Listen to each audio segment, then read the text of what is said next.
Toby was in need of repairs, so the Fat Controller had sent him to the works. As Toby arrived, he noticed a little engine in the shed next to him. His jaw dropped when he realized who it was. There was Duke, the former lost engine, smiling at him.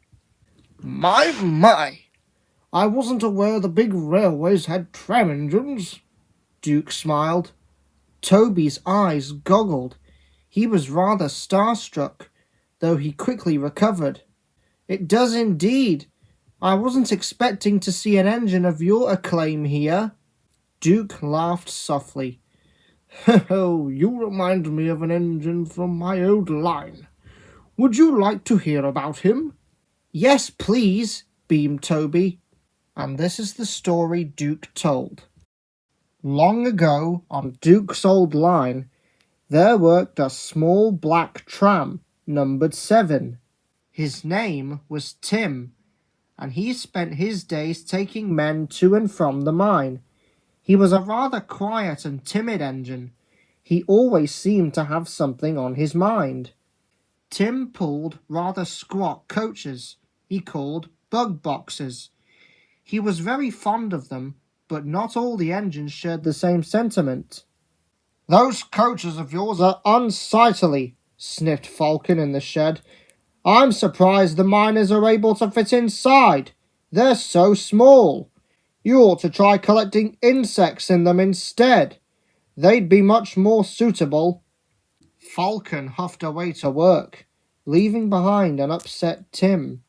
Oh, pay him no mind. He's young and stupid, comforted Duke. But Tim didn't seem to notice, as he had other things on his smoke box. I've heard the miners talking about a screech they heard around the mines recently. What if there's something lurking around? Shuddered Tim. Oh, pish-posh, don't talk nonsense, wheezed Duke. But poor Tim continued to worry about the miners' story, and now their possible discomfort in his coaches. He worried when he dropped the miners off. He worried as the morning bled into the afternoon. He was still worrying when he arrived to take the miners back home. Get in quickly, please, asked Tim when he saw the miners making their way to the platform. He was in such a panic to set off, he gave a few impatient whistles.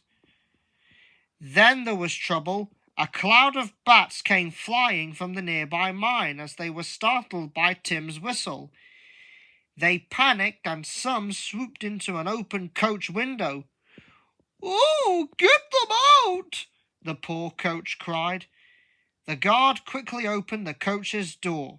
The men stepped back as a black streak flew high into the air and out of sight. The men couldn't believe what had happened, but they quickly found the humorous side. "There goes our screeching noise," they joked. The same, however, could not be said for Timid Tim, who slunk away looking pale and feeling very shaken indeed. It was dark when Tim arrived back at the shed. He had hoped the others would be asleep, but Duke was still awake as he backed in. "Been doing some bird watching, have you?" he asked slyly. Tim looked panicked, but Duke just winked at him. "Don't worry, youngster. I won't say a word. You needn't worry about any more jabs from Falcon." Tim felt relieved, and he quickly began to giggle to himself. "He was right, I suppose.